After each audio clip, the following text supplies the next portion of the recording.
Tudo bem? Tudo bem, Mário?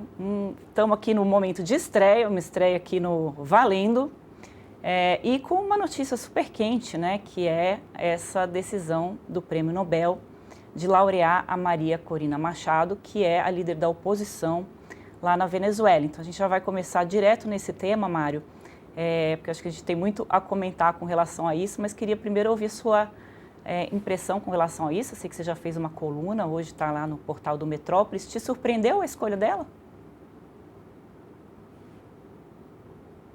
Eh, Surpreendeu e não surpreendeu, né? Muitas vezes o comitê do Nobel, o comitê norueguês, né, que dá o Prêmio Nobel da Paz, ele, ele premia, né, ele dá destaque a gente que está em meio a uma luta, né? E é o caso da Maria Corina Machado, a opositora venezuelana, que neste momento, inclusive, e desde que ocorreu a eleição fraudulenta do Nicolás Maduro, vive na clandestinidade. Ela é perseguida pelo regime e este prêmio é um reconhecimento do trabalho dela e imagino que também seja um estímulo não só à Maria Corina Machado, mas à oposição venezuelana, que, como bem destacou o comitê, ela conseguiu unir, né? Era uma oposição muito fragmentada, batia muito a cabeça, e ela conseguiu unir essa oposição ao ditador Nicolás Maduro, e só não é presidente da República porque a gente sabe. O Maduro a proibiu de concorrer, inventou lá qualquer um pretexto, aquele supremo dele lá, fajuto, e o seu substituto venceu a eleição, mas não tomou posse porque o Maduro fraudou a eleição desavergonhadamente. No brasileiro, nessa, você até lembrou na sua coluna, né, Mário, que o presidente Lula deu uma estocada na Maria Corina quando ela ficou ali proibida de disputar a eleição e disse que era para ela não chorar e colocar um candidato, né, no lugar dela, que foi o que ele fez aqui quando ele foi preso. Hoje vamos ver se o governo brasileiro vai chorar, porque na época em que a Maria Corina ainda era candidata, ela tentou uma interlocução com o presidente Lula, né? O presidente Lula havia sido eleito um ano antes, quando a eleição na Venezuela estava correndo ali. Ela tentou com vários interlocutores um diálogo com o Palácio do Planalto e nunca foi recebida. E depois, quando as urnas foram abertas, né, na Venezuela, a eleição ela também é pelo processo digital, mas o voto ele é impresso e essa contagem foi feita mostrando que, na verdade, quem ganhou foi a oposição. O governo do presidente Lula fez uma declaração, disse que também queria que esses votos precisavam vir a público, mas também nunca cobrou as atas desses votos. E a senadora Tereza Cristina, Mário, ela tinha, né, essas atas e tentou levar ao Palácio do Planalto, mas também ninguém a recebeu por lá para verificar, né, de fato. Então, na verdade, você coloca isso na sua coluna também, e é o que eu ouço de todo mundo que acompanha mais de perto a situação da Venezuela, essa oposição a essas críticas, né, que o governo brasileiro fez à recondução do Maduro são relativas, né? Na verdade, é mais para inglês ver do que, de fato, uma posição do governo brasileiro crítica ao que ocorre na Venezuela, né? Por que há tanto receio do governo brasileiro de fazer um enfrentamento político ali? Porque pertencem ao mesmo espectro político. A gente não pode esquecer que o Lula foi um grande incentivador, e mais do que isso, do regime chavista, do qual Maduro é o herdeiro. Todos, inclusive, faziam parte do Foro de São Paulo, que era aquele grupo criado pelo Lula, que reunia a esquerda latino-americana. Aliás, o Foro de São Paulo reconheceu a legitimidade desta eleição fraudada, e o Partido dos Trabalhadores, o partido do presidente Lula, assinou ali um documento do Foro de São Paulo reconhecendo a legitimidade de uma eleição fraudulenta.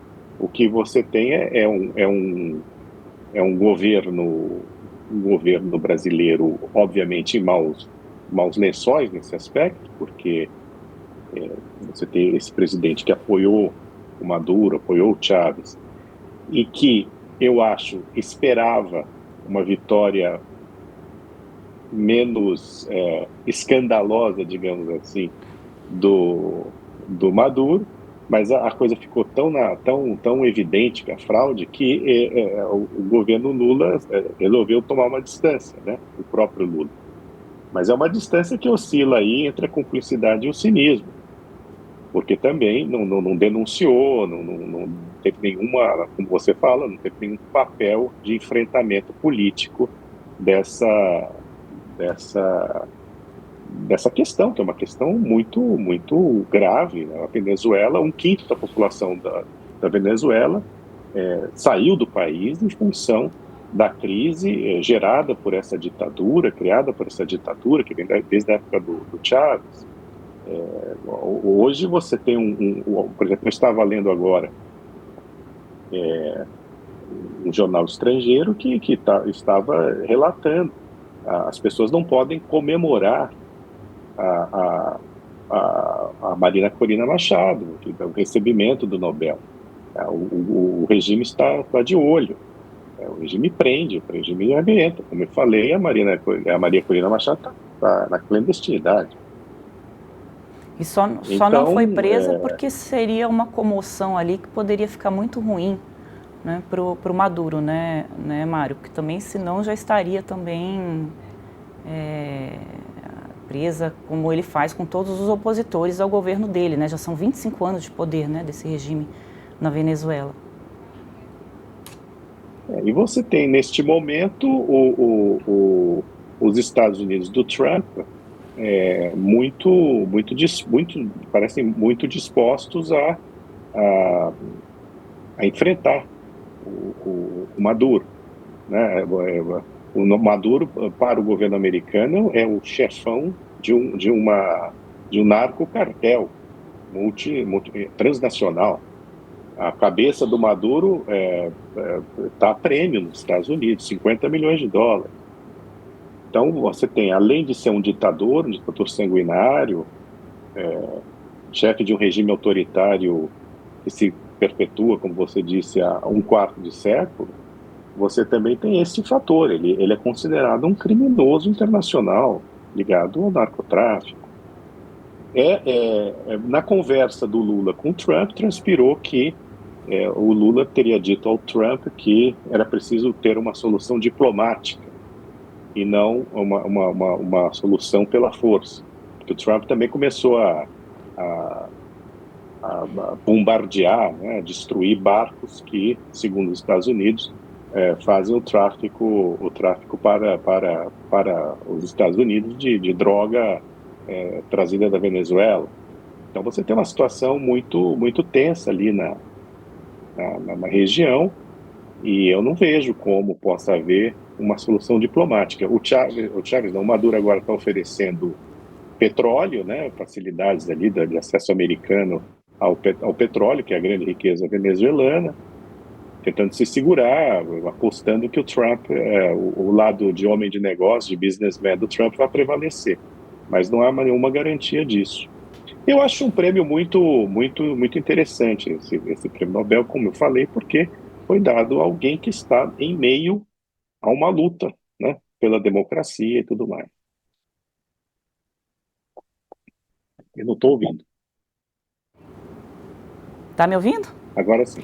E essa questão da democracia, né, foi bastante reforçada quando ela foi informada do prêmio. Inclusive, ela compartilha o prêmio, né, com todo mundo que faz parte dessa luta. Vamos assistir o vídeo, Mário, como é que foi essa conversa, como é que ela foi informada. Olha, o povo brasileiro tem muita expectativa numa boa relação entre Estados Unidos e Brasil. E eu acho que o povo americano também. Não é esse vídeo que a gente está colocando, está buscando aqui, o que a gente vai mostrar para vocês é como que o momento em que a Maria Corina foi informada pelo comitê de que ela havia sido a escolhida para ser laureada com o Prêmio Nobel da Paz. Já temos aí, produção?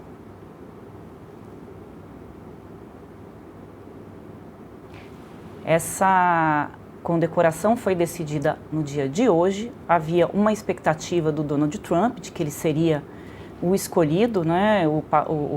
A Casa Branca, inclusive, fez um comunicado ali nas redes sociais, não muito feliz com essa premiação, não ataca a Maria Corina, mas demonstra ali uma frustração por não ter sido ele o escolhido, mas ela dedica também o prêmio ao Donald Trump pelas atuações dele, tanto na Venezuela, né, em defesa da democracia, e também ali no conflito entre Israel e o Hamas. Vamos assistir então o vídeo. Ele voltou. Hello? Hello. Yes? Yes. Hello? Am I talking to Maria Corina Machado? Yes, this is Maria Corina. Yes, Maria Corina. My name is Christian Berghardt Piken. I am the secretary of the Norwegian Nobel Committee in Oslo. And I'm calling to inform you that in a few minutes it shall be announced here at the Nobel Institute that you will be awarded the Nobel Peace Prize for 2025. Oh my God.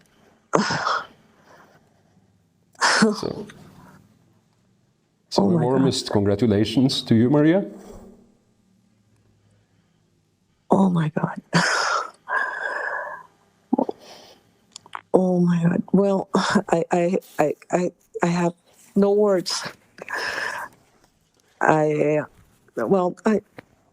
thank you so much, but I hope you understand this is a movement. This is a achievement of a whole society. I am just one person. I certainly do not deserve this. Oh my God. I think both the movement and you deserve it. Tá aí o momento, né, em que a Maria Corina recebe a informação de que ela foi a escolhida. Mário, o presidente Donald Trump, acho que não se manifestou até o momento com relação a essa indicação. Havia muita expectativa da parte dele de que ele seria o indicado, mas a Casa Branca ali fez um post dizendo que o Comitê Nobel provou que eles colocam a política em cima da paz. Houve ali um descontentamento. A Maria Corina depois dedicou o prêmio aos esforços do Trump, né, pela democracia na Venezuela. O Trump era um candidato que tinha chances reais de ganhar esse prêmio, na sua avaliação? Em primeiro lugar, o Trump não ganharia esse prêmio porque o prêmio já estava decidido. Não é que foi resolvido hoje ou ontem.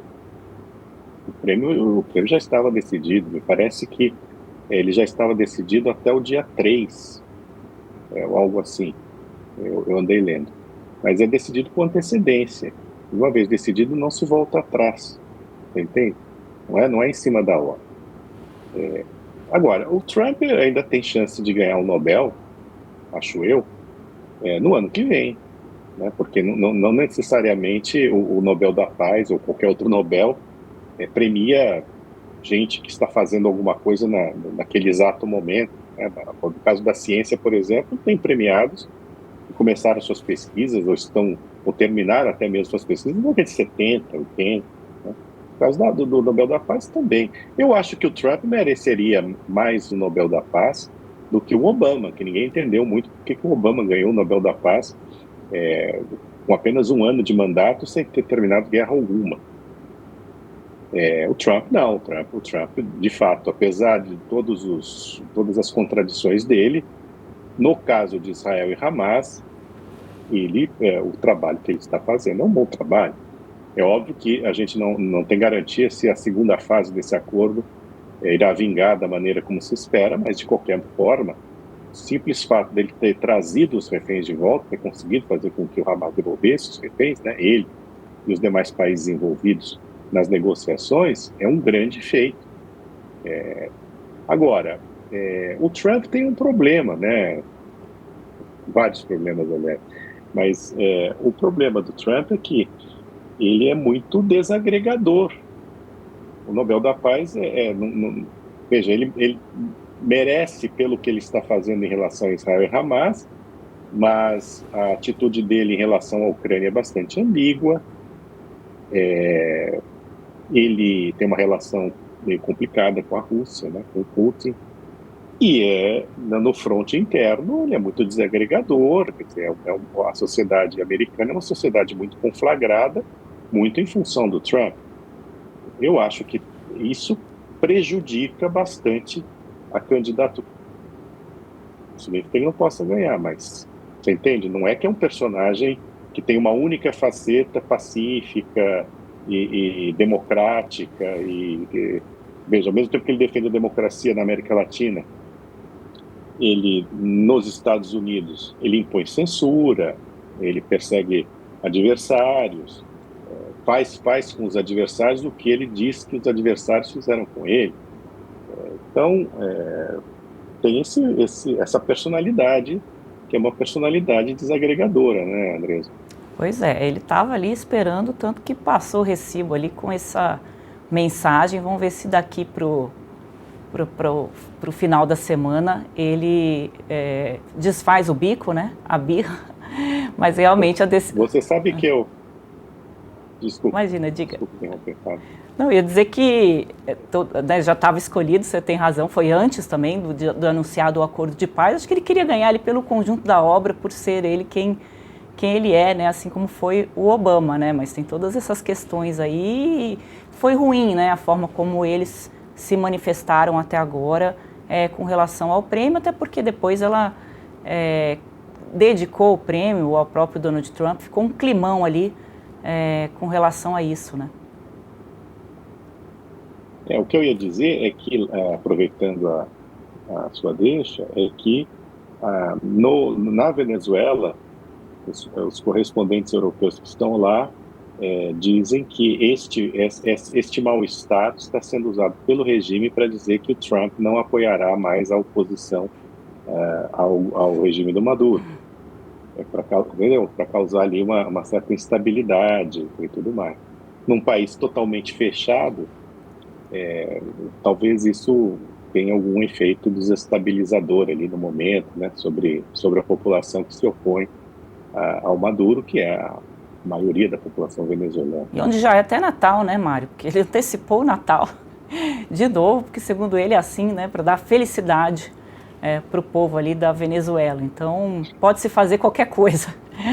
O regime espera qualquer coisa ali. Queria só colocar um ponto com relação à questão do Lula, né? Por que não tem esse confronto? Que também eu ouço muito, porque tem muita coisa ainda guardada na gaveta ali de financiamento de campanha. E acho que o Mário sabe bem falar sobre isso, né? Que envolve ali tanto a Venezuela quanto a Argentina, que sabem muito de financiamentos passados do PT aí, de campanha, de refinarias, de muito dinheiro que se guardou aí em caixas e caixas durante uma época não muito distante, e que o governo brasileiro é melhor não falar tanto e não provocar tanto, né, a Venezuela, porque senão muita coisa pode ser tirada aí do fundo dessas gavetas e vir à tona. Então isso segura também o governo brasileiro e faz com que o presidente Lula dê declarações como essa, né, de tentar resolver crises assim pela via diplomática, ou na própria, né, no contexto da eleição, como a gente já colocou aqui,